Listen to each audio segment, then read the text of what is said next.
Ta voiture fait le même bruit que la machine à laver le linge de ta grand-mère? Eh ben cherche pas, c'est ton roulement. Et aujourd'hui, on va le changer ensemble les amis. Subaru Legacy, roulement arrière gauche, c'est parti. Générique, on se voit après la famille.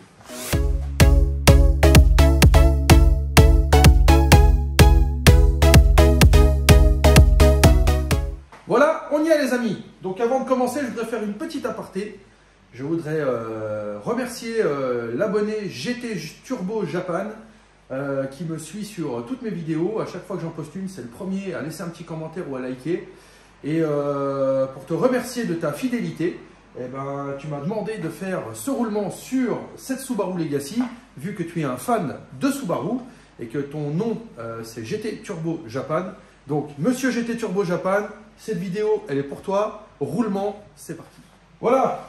Donc, pour ceux qui veulent tenter leur chance sur une Subaru, à partir du moment où c'est pas trop pourri, c'est relativement simple. Mais quand ça devient trop pourri, que les vis sont grippées, vous constaterez dans le défilement de cette vidéo que ça peut vite devenir compliqué. Donc, je vous conseille, avant d'attaquer le roulement sur une Subaru Legacy, d'avoir des bons outils. Voilà, des bons outils. Alors, les bons outils ne font pas forcément les bons mécanos, on est d'accord, mais on va dire que ça aide quand même. Hein. Si tu as des outils, une petite caisse de Leroy Merlin, et puis que tu veux faire un roulement avec 4 vis archi grippées, bah, tu es mal barré, mon gars. Donc, pour ça, il va te falloir quand même des bons outils. Tu vas comprendre pourquoi par la suite. Après, en termes techniques, c'est pas hyper compliqué à changer. Voilà, c'est un roulement, on va le faire ensemble. Et puis voilà. Voilà, donc là pour le coup, vu que ça peut être vite compliqué à remplacer, j'ai acheté un roulement de bonne qualité, donc j'ai acheté un SKF. Voilà. Là, pour cette voiture-là, la référence c'est VKBA 6889. Donc roulement arrière gauche de marque SKF. J'ai pris quelque chose de bonne qualité. Pour que le client soit tranquille longtemps. Surtout parce qu'il m'a dit qu'en fait il l'avait déjà changé il y a 1 an ou 2 ans avec un roulement premier prix et il est déjà mort. Voilà, donc si vous le faites sur une Subaru, achetez tout de suite minimum du milieu de gamme, hein, les amis. Là les amis, comme vous pouvez le constater, la voiture elle est dans un état assez pitoyable. Là on voit que c'est bien pourri, elle a bien vécu. Donc je pense que ça va être très très compliqué à démonter et on verra bien comment ça se passe, mais ça va être chaud, j'ai bien l'impression. Bon, faut être courageux, faut se donner de la force. Et si vous voulez me donner de la force les amis, ben abonnez-vous, hein, lâchez des petits likes, lâchez des petits commentaires, partagez ma chaîne, comme d'habitude, ça fera toujours plaisir. Allez, on y va. Bon, et bien je t'invite à faire avec moi un petit peu le tour pour que tu voyes comment ça se présente. Je vais prendre une lampe torche, ça ira mieux. Hop. Tac. Donc en fait l'idée, voilà, l'idée c'est ça. Donc il faut démonter ici. Vous avez une clé, que je dise pas de bêtises, de 12. Clé de 12. Alors étonnamment ici c'est du 12, en haut c'est du 13. Alors je pense peut-être qu'une fois il y a dû avoir une vis de remplacer et c'était pas la même dimension de clé. Voilà, mais en tout cas sur ce modèle-là, là, aujourd'hui, c'est comme ça. Donc 12 en bas, 13 en haut. Donc on va venir démonter ici l'étrier. On va venir démonter ensuite le jeu de plaquettes.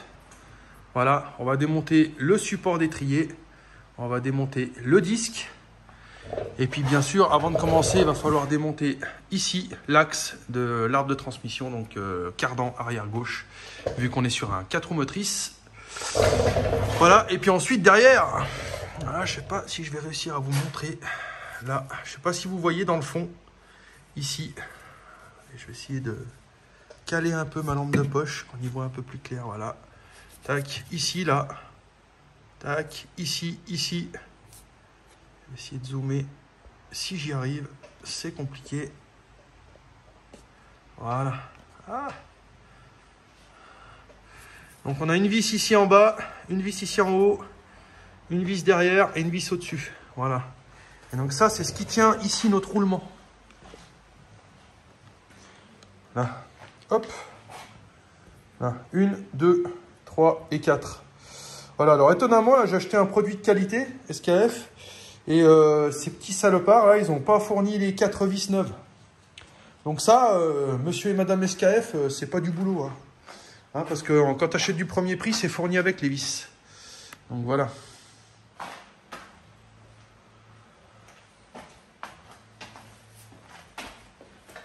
Écoute, bah, c'est parti, hein. Alors, hop. Là, j'ai déjà une vis qui vient.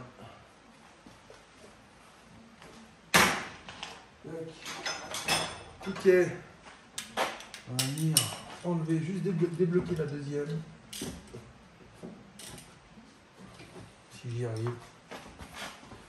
La vis, elle est déjà un peu à moitié mangée. On va essayer de... Là. Déjà, c'est déjà bon signe, ça se débloque. Voilà, là c'est un bon début. Donc là je vais y laisser comme ça.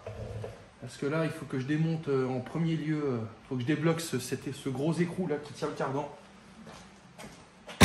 Donc bah là il n'y a pas 36 millions de solutions. Ça va être grosse douille, pétard.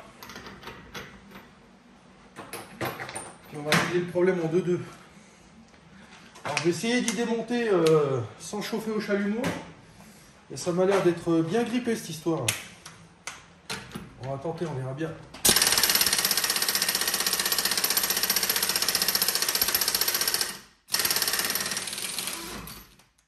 Oh, c'est venu direct, dis donc. Alléluia. Là, par contre, j'ai dit il y a 2 secondes que ils fournissaient pas les vis, ils ont fourni uniquement la grosse là. Voilà. Heureusement, parce que celle-ci, elle est dans un état pitoyable. Elle est pourrie, elle a déjà été serrée 2-3 fois. Donc là, on va la remplacer par une neuve. Tac. Alors, maintenant que j'ai démonté ici, oh, le cardan, il n'est pas pris dedans. Je vais pas avoir besoin de taper au marteau comme un gros salaud. Ça va venir tout seul. Je la sens bien finalement, cette petite réparation. Là, donc on vient ici sortir nos vis. Alors j'essaye de ne pas me mettre en face de l'objectif pour que vous puissiez voir ce que je fais. Je vais monter 15. Je vois bien que c'est du 15, du 17. Hop.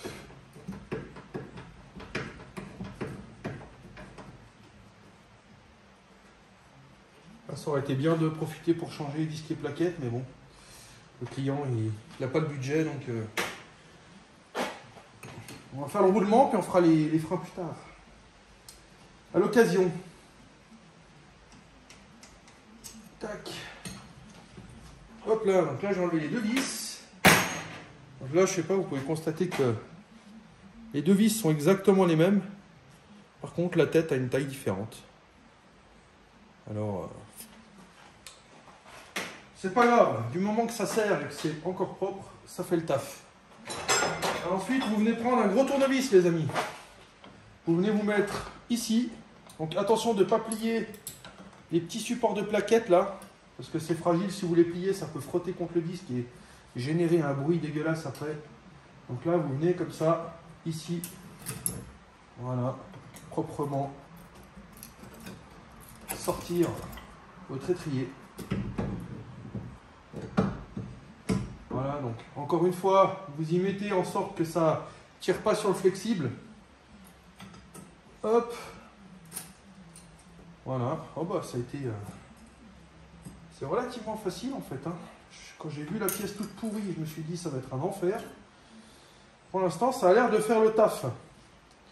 Et ça, c'est pas très beau non plus. Hein. Ça commence à être bien mâchouillé tout ça. Bon, alors maintenant, il va falloir que je démonte mon support d'étrier ici. Donc bah là... punition directe. Hein. Apparemment, je peux passer une rallonge là-dedans. Et ça doit être du 15, si je ne dis pas de bêtises. Ah, du 15 ou du 14, alors on va voir ça. Voilà, je ne sais pas si vous vous souvenez les amis, il y a 2-3 vidéos en arrière que je vous avais postées il y a 2-3 semaines, je venais d'acheter cette fameuse rallonge Facom, ce cliquet à rallonge Facom. Donc la référence c'est S154, donc c'est le plus basique de chez Facom, c'est aussi le moins cher. Et parce qu'en fait il n'est pas réglable au niveau de la rallonge. Par contre je m'en suis servi donc maintenant une bonne cinquantaine de fois et je peux vous dire que j'en suis super ravi. Il est basique mais il est fin ici, le manche n'est pas trop épais aussi, il passe vraiment partout et il fonctionne bien. Donc je vous le recommande les amis. Pour ceux qui veulent investir dans des outils. Hop. Tac. Alors là on vient pécho la vis. N'hésitez pas à taper un peu dessus pour être bien au fond. Et puis ensuite il n'y a plus qu'à plier que ça tienne. Et ça tient pas, putain. La vis elle est pourrie. Oh mon dieu. Oh mon dieu. Ça a tellement le vide. Voilà. Je vais essayer en 13. En 13 mais avec la douille. Je crois bien que c'est plus du 13 que du 14 les amis. Je vais prendre une 13 6 pans.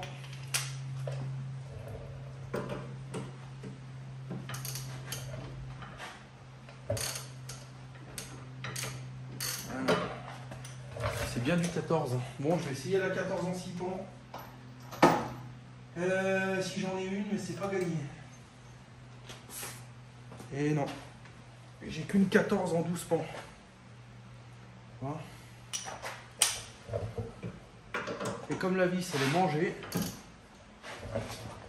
Ah putain, ouais, ça craint vraiment. Bon, faut que je trouve une douille en 6 pans. Je crois que j'en ai une dans ma caisse chinoise là-bas. Alors, j'ai trouvé une douille courte 6 pans de 14 dans ma caisse à outils que j'ai toujours dans ma voiture. Une petite caisse chinoise que j'ai payé 99 € à Carrefour où il y a 300 000 outils dedans. Et par contre, c'est des outils que tu te sers qu'une fois. Si tu vois ce que je veux dire. Mais bon, quand tu es en rade et tout, ça dépanne. Hop, c'est parti là. Plus qu'à prier pour que ça veuille bien se desserrer. Oh mon dieu.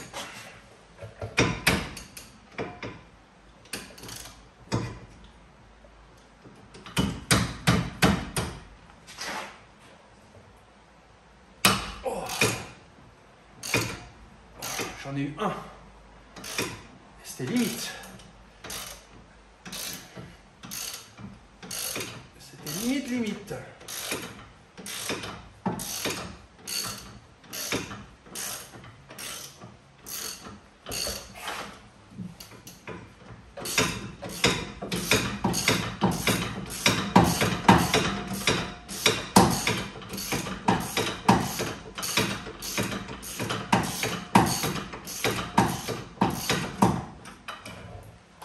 Regarde-moi ça. Regarde comment elle est mangée la vis là. T'as vu le bout? C'était à 2 doigts que je patine et que je sois dans la merde. Donc j'espère que la deuxième ça va le faire aussi. Puis je verrai si j'ai une autre vis. Je vais remettre de la vis pareille, c'est pas terrible. Là. Alors, prions.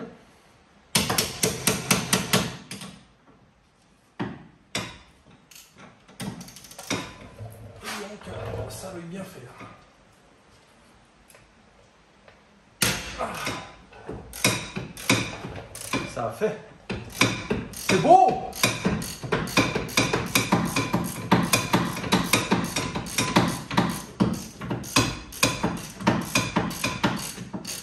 Comme quoi, au début de la vidéo, je critiquais les outils chinois de Leroy Merlin, tout ça. Bah tu vois, là ce qui est en train de me sauver, c'est une douille de chez Carrefour. Donc des fois, il faut arrêter d'être mauvaise langue.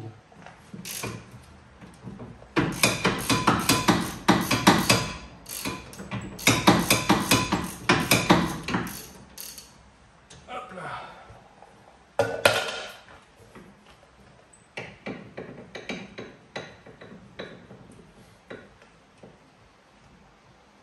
Allez.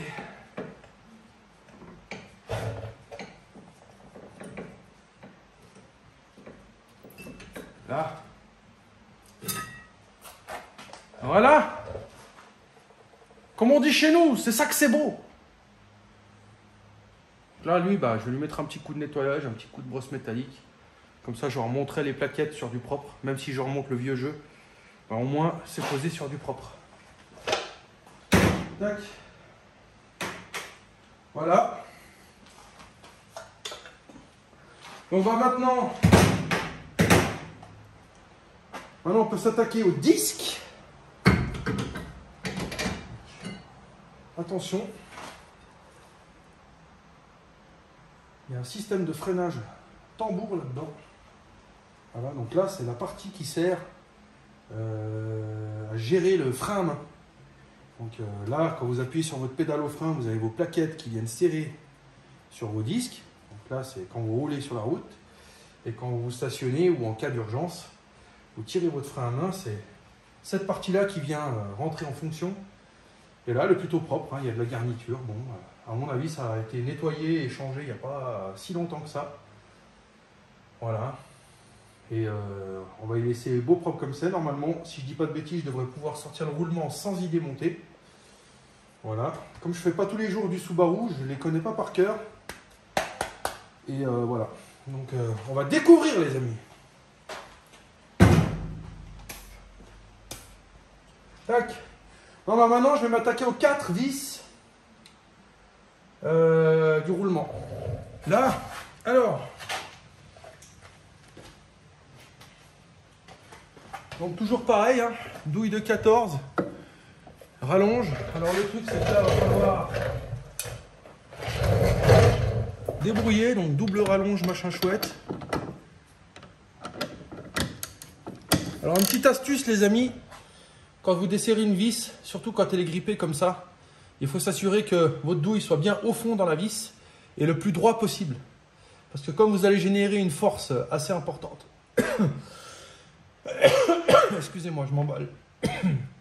Vous allez générer une force assez importante pour le desserrage. Si vous n'êtes pas droit ou si vous n'êtes pas bien en face, eh ben, vous pouvez foirer votre vis. Donc c'est parti, il n'y a plus qu'à prier que ça fasse. Là, j'en ai une. Je vais tout de suite voir si j'ai les 4 autres. Les 3 autres, pardon.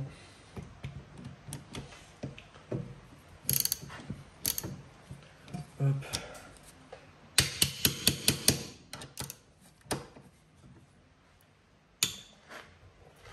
Ah.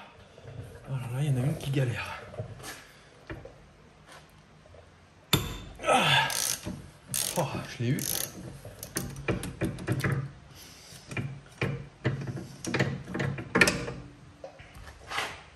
Ma douille chinoise, pour l'instant, elle résiste. Pour l'instant, ça fait le taf.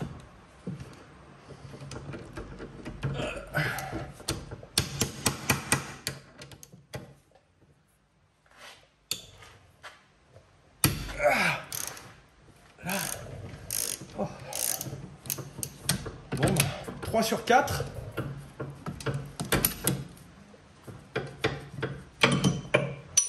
Sur 4, mais ma douille est restée dans la vis.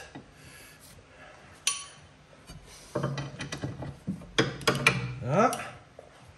Et puis on va débloquer la dernière là-haut, qui est la plus chiante à mon goût. C'est la merde parce qu'en fait j'arrive pas à être bien en face.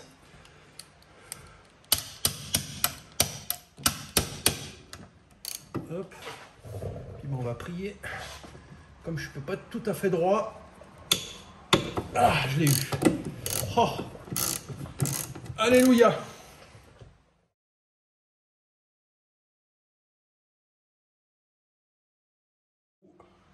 Ouais, je me constate que les vis sont quand même super propres. En fait, elles sont juste rouillées en surface ici. Elles sont pas pires que ça. Donc, heureusement parce qu'elles n'étaient pas fournies dans le kit. Et donc, je vais pouvoir les réutiliser sans danger. Voilà. Allez, on va tapoter au marteau de l'autre côté. Et on va sortir ce roulement. Bon, bah là, vous pouvez constater, j'ai oublié de vous le montrer au début, que c'est un roulement qui a du jeu. Voilà. Donc là, quand vous roulez avec votre voiture, ça fait un bruit sourd. Comme je disais au début de la vidéo, ça fait le même bruit que la machine à laver de ta grand-mère. Une bonne vieille machine qui a 50 ans, et ben c'est ça. Alors là, bah, On va pas y aller avec du coton. Ah, massette, et puis on fait attention au système de frein. On vient taper là. Un peu là. Un peu là.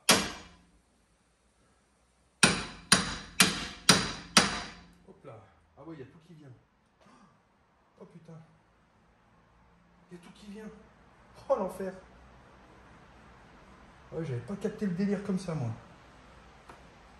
C'est chaud. Ok.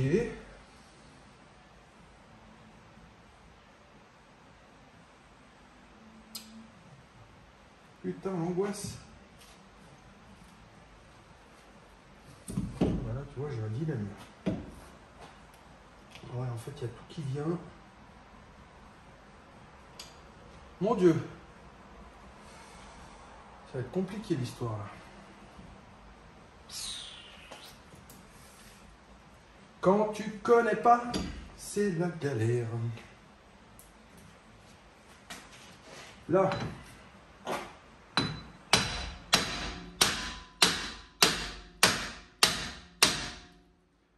faut que j'arrive à sortir le roulement sans embarquer tout le système. Oh, il vient. Il vient. Il est censé venir.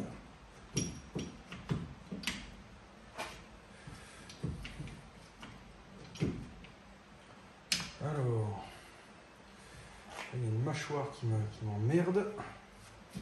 Est-ce que éventuellement je vais pouvoir...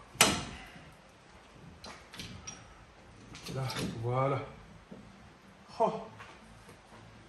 Bon bah, voilà le vieux. Voilà, tu peux entendre direct que là il y a un souci, un gros souci là. Par contre, je m'attendais pas à ce qu'il y ait tout le bordel qui vienne avec. Oh, je vais me faire chier à remettre en place. Bon. Hop, on va mettre un petit coup de nettoyage là-dedans vite fait quand même. Alors, petite brosse métallique.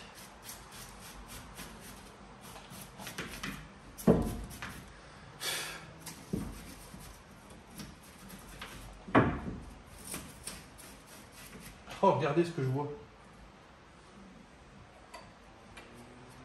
Il y a le capteur qui est... En fait, ils ont pété la vis dans le capteur là. Ils l'ont remis juste comme ça. Et puis vas-y, en avant Guingamp. Ça, faudra que je lui dise au propriétaire. Voilà. Petit coup de brosse métallique. Petit coup de papier de verre. Histoire d'essayer d'y remettre. Bah, du coup, je vais l'enlever. Hop. Histoire d'essayer d'y remettre dans du propre.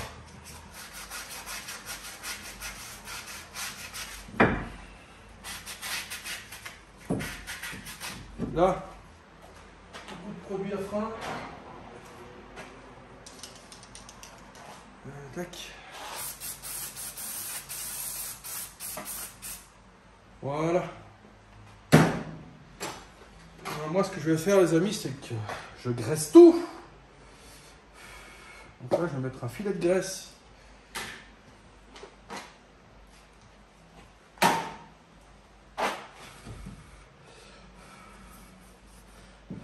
Ici.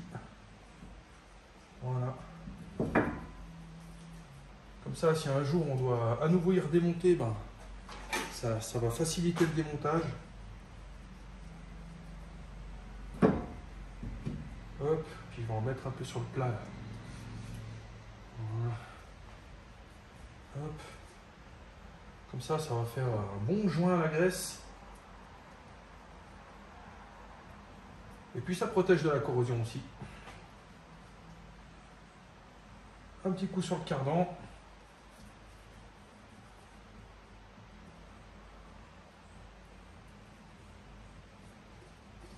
J'ai plus de graisse. Juste pour finir le job. Voilà. Tac. Hop là. Donc là, on va prendre la nouvelle. On prend un peu de graisse, on va y mettre dedans aussi. Hop. Tac. Donc attention de ne pas en mettre sur l'anneau ABS. Là, vous avez un anneau ABS. Hein. Donc là, faut pas cogner. Faut pas... Faut rien faire là-dessus. Pas mettre de graisse, rien.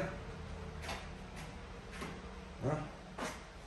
Un petit coup sur le côté.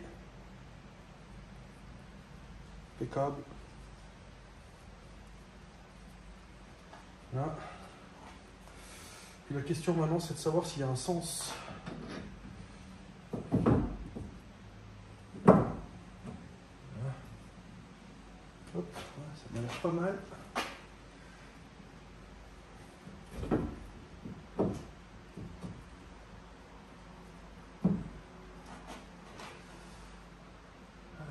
Par contre, je suis pas en phase, donc à mon avis, il va dans l'autre sens.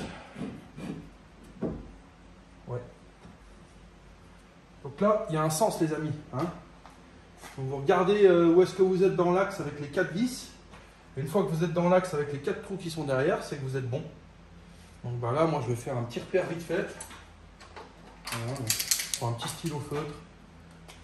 Voilà, c'est pour mon côté maniaque. Voilà, je fais un petit point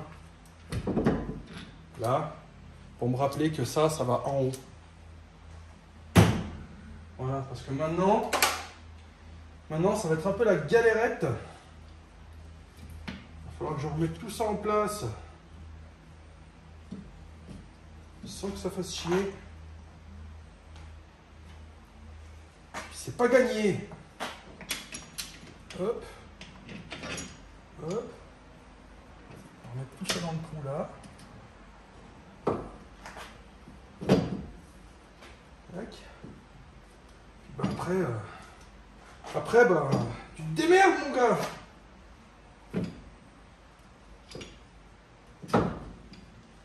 Voilà, faut viser le trou. Là, on n'a pas l'air trop mal. Donc là, moi, ce que je vais faire, je vais juste mettre la vis là provisoirement pour éviter qu'il y ait tout qui tombe. Et ensuite, bah, il va falloir, avec les vis là, ici, mettre un petit chouï de graisse, hop, léger. Donc, mettre là, hop là, hop là.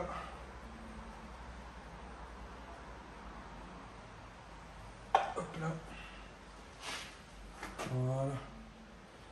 Tac. Voilà, voilà. Donc bah maintenant, douille de 14. Douille de 14. Puis on refait la même chose dans le sens inverse. Hein. Alors là, vous prenez votre main gauche. Vous venez chercher le trou le plus facile. Donc là, en l'occurrence, le plus accessible, c'est en bas à gauche. Et puis, là, vous venez chercher. Il faut venir chercher le...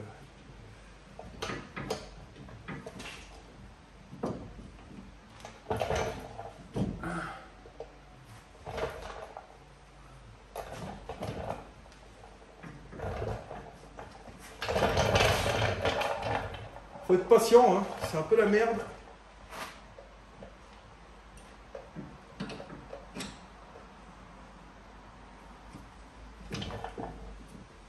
Hop là.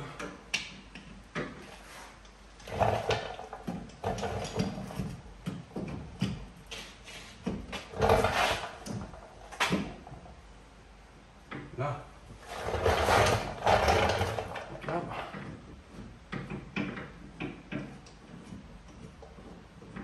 Je sais pas si je suis... Non, je suis pas dedans du tout. Bon, bah c'est la galère. Bon, bah une fois que vous avez mis vos 4 vis à la main, donc là on peut voir qu'elles sont les 4 rentrées dans leur logement. Donc là j'ai juste fait un pré-blocage à la main. Et là maintenant je vais faire un serrage final. Donc on serre toujours en croix. Il y a 4 vis. Donc 1, 2, 3, 4. Et après on fait un serrage définitif on contrôle que tout soit bien en place et que ce soit bien emboîté à l'intérieur, c'est très important.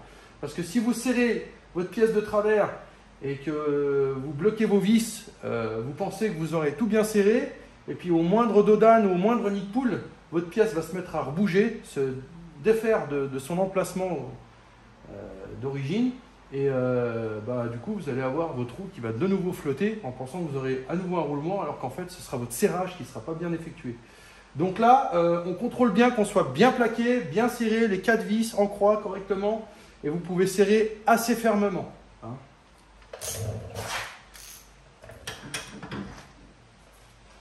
Hop. Voilà. Un pré-blocage. En haut à gauche, en bas à droite.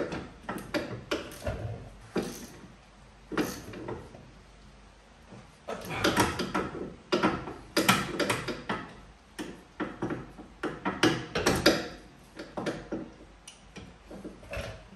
Tac.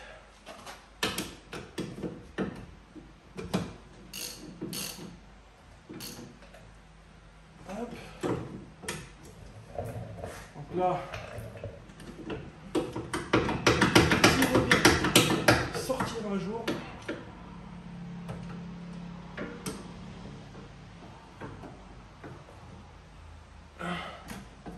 Voilà. Donc maintenant, on peut serrer définitivement toutes les vis. Une.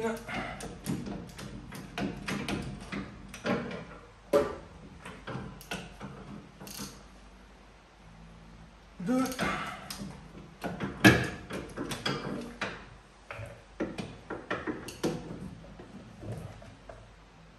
Trois.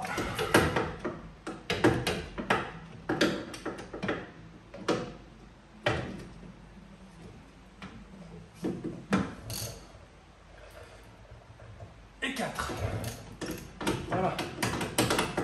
Donc là, mon roulement il est serré. Donc maintenant, je contrôle qu'il soit bien plaqué. Alors pour ça, je prends une petite lampe de poche. Et puis je viens regarder que tout soit parfaitement plaqué. Vous pouvez regarder derrière au niveau des vis aussi, etc. Voir si vous voyez éventuellement quelque chose d'anormal. Et là, pour moi, pour le coup, tout est bien plaqué et tout est bien en place. Donc là, la dernière chose importante, les amis, vous contrôlez bien que vous n'avez pas abîmé votre système de freinage. Ce serait con que le client reparte avec un roulement neuf et des freins pourris. Donc là, vous contrôlez que vous n'avez rien abîmé, vous n'avez rien tordu, rien plié. Donc là, pour moi, en l'occurrence, c'est le cas. Voilà. Vous savez maintenant, avec ce tuto, que vous pouvez enlever votre roulement sans avoir à démonter les freins. Donc ça aussi, c'est une bonne nouvelle. Ça vous économise un petit peu de main d'œuvre. Voilà. Et puis maintenant, on va s'amuser à serrer le cardan.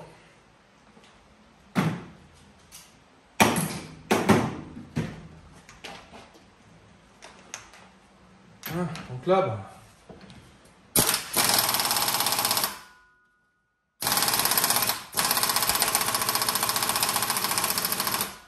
faut pas hésiter à serrer. Ça bouge pas une oreille. Tac. Ensuite, vous prenez le petit burin qui va bien. La massette. Ici, je vais vous rapprocher la caméra. Hop. Là, les amis, vous avez une petite encoche ici. Voilà, vous voyez. Bon, ici, il faut frapper sur le bord de la vis pour venir entrer la vis à l'intérieur.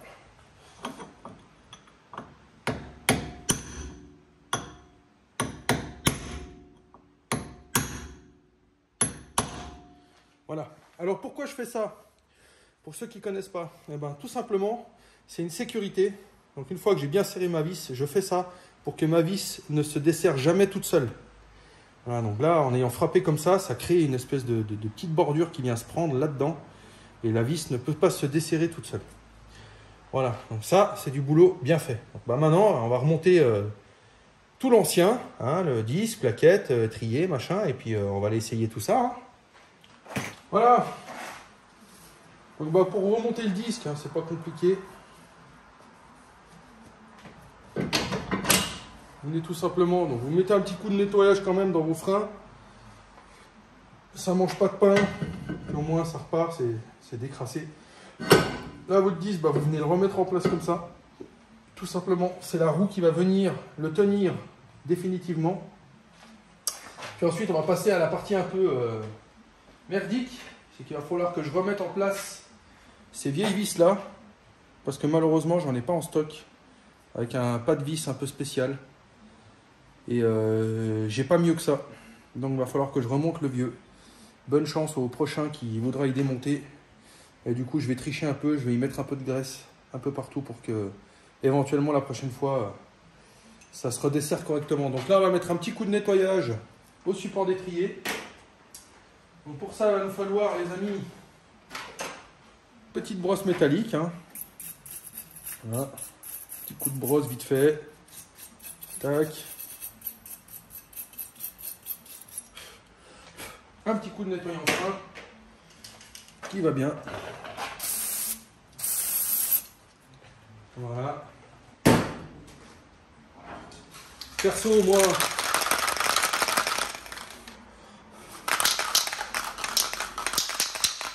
bien salut.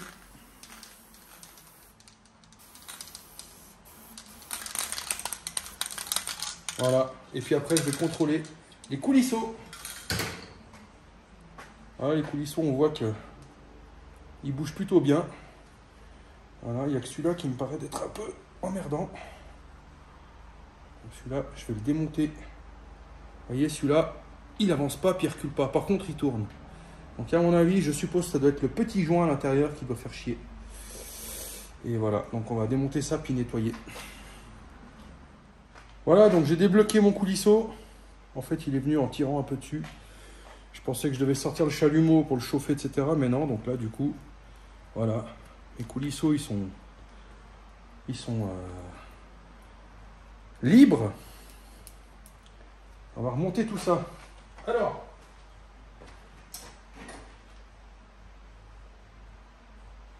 tac. Donc, comme je l'ai dit au départ, je vais tricher un peu. Hop. Tac. Je mets un tout petit peu de graisse. Même si là, j'avoue, j'en ai mis un peu plus 3 tonnes qu'autre chose. Là. Hop. Un petit peu dans les embouchures, l'emplacement des vis. Puis ensuite, ben, on va remettre les triants, le support des triants en place. Hop. On essaye de... Il va falloir l'outil. C'est compliqué. Hop, je vais le prendre.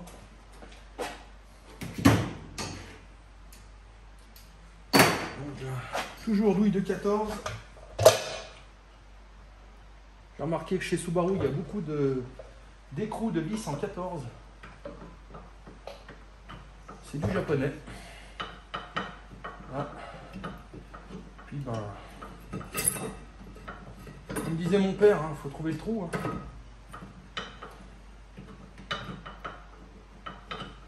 Hein. Putain, c'est galère. On n'est pas dedans.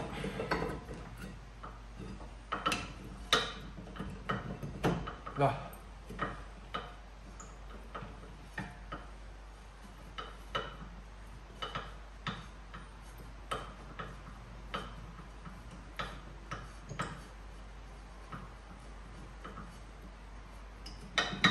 Là, et de 1. Et puis ensuite,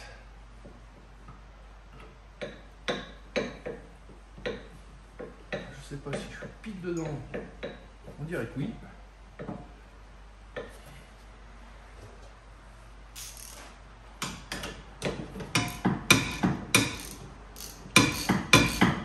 Une petite astuce encore, les amis. Quand vous avez 2 vis bouffées, ben vous prenez la plus bouffée et vous la remettez à l'emplacement le plus facile d'accès. Comme ça, la fois d'après, si vous la foirez, eh ben au moins, ce sera la vis la plus facile d'accès. que vous devrez déposer à coups de burin, de marteau, de chalumeau et compagnie. Voilà, parce que là, si je la remettais en bas, si je dois commencer à les taper là dans l'angle avec un burin à marteau pour la décoincer, je vais me faire chier un moment. En haut, elle est plus accessible. Donc du coup, j'ai remis la vis la plus vilaine à l'endroit le plus accessible. La mécanique, c'est pas seulement un savoir-faire, c'est aussi de la logique.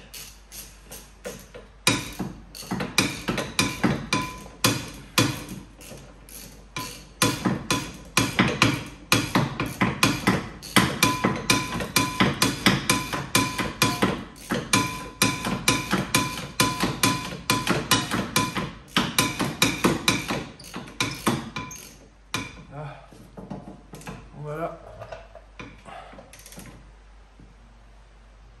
Là. Hop.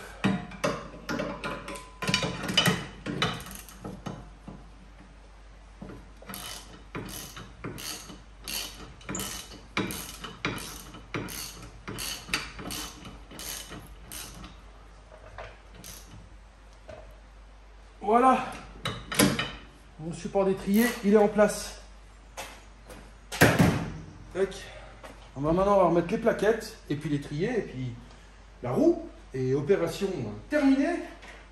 On va essayer tout ça. Hop. Voilà. Si je remets l'étrier avant les plaquettes, ça va pas le faire. Donc là, bah, pareil, on essaye de mettre un petit coup de nettoyage quand même sur les plaquettes. Voilà, même si elles sont un peu plutôt bonnes à changer. Là, vous voyez, il y a une petite rainure. Ces petites rainures donc, servent à deux choses. La première, c'est vous indiquer le témoin.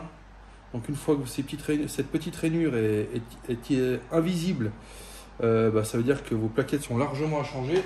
Et ça veut dire une deuxième chose aussi, c'est que ça retient aussi les particules des plaquettes au milieu. Là. Donc là, vous voyez, il y a des résidus.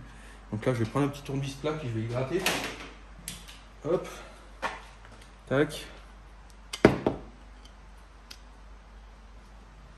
Hop là, voilà.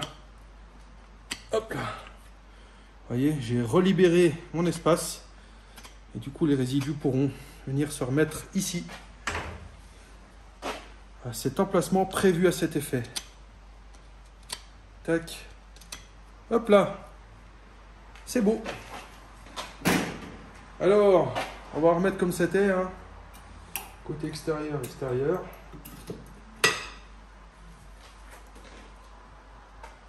Voilà. Côté intérieur, intérieur. C'est magnifique. On vient remettre l'étrier en place. Là, pareil. Il faut être bien en face des trous parce que si vous mettez vos vis de travers, ben, vous allez pleurer. Vous ne pourrez pas remonter vos freins. Vous allez foirer les pas de vis et puis ça va être la fête. La fête au village. Tac. Hop. Hop. Donc là, je ne sais plus laquelle est la 12, laquelle est la 13. La 12, c'est en bas.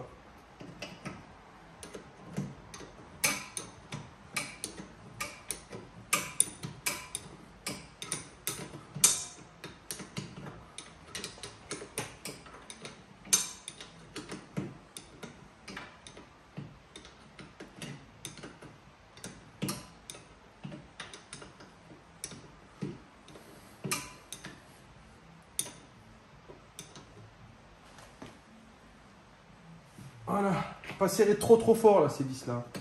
Ça reste de la petite visserie un peu fragile, donc il ne faut pas serrer. Pas serrer comme des gros bourrins, comme des gros salauds. Alors ma douille de 13, ma clé de 13 elle est où? Je l'ai perdue, c'est magnifique. Alors 13. Là, hop là. Je prends la rallonge.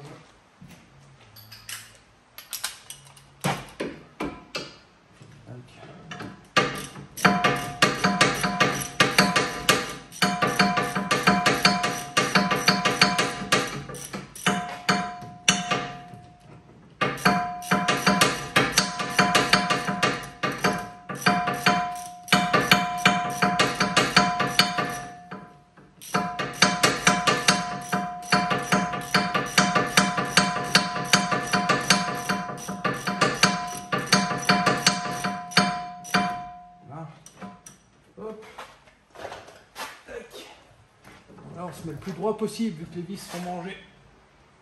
Et puis on serre ce qu'il faut. Hop là. Voilà. Voilà les amis. Voilà, donc c'est une opération qui s'est terminée dans les règles de l'art. Voilà, j'espère que ce petit tuto vous a été utile. Maintenant, je vais aller essayer la voiture. Je vais remonter la roue et essayer la voiture. Voir s'il y a un bruit de roulement. De toute façon, si vous le faites vous-même, vous allez voir tout de suite la différence. Si vous avez changé le bon roulement, le bruit va disparaître immédiatement. Et donc, vous aurez réussi votre opération, les amis. Je cherche les mots. Hein? Voilà, donc les amis, je vous dis à la semaine prochaine pour une nouvelle vidéo. Hein? Et puis, si vous avez des suggestions, des choses à demander, des petits tutos, faites comme GT Turbo Japan. N'hésitez pas à liker, laisser des commentaires, vous laissez votre petite suggestion. Et si je la retiens, tu auras un tuto qui te sera dédicacé. Alors la famille, à la semaine prochaine. Ciao, ciao. Oui, et puis j'oubliais, je dois aussi une dédicace à ma douille 14 Sipan chinoise. Je passe mon temps dans mes vidéos à critiquer les outils chinois. Alors certes, je les critique parce que bon, c'est vraiment de la merde. Hein. Et souvent, on les paye 3 francs 6 sous, mais on ne fait même pas une opération avec. Je ne dis pas que c'est tous les outils chinois comme ça. Mais là, pour le coup, l'outil qui m'a sauvé cette opération sur cette Subaru Legacy, c'est cette douille chinoise qui a bien résisté à la rouille. Donc, merci petite douille.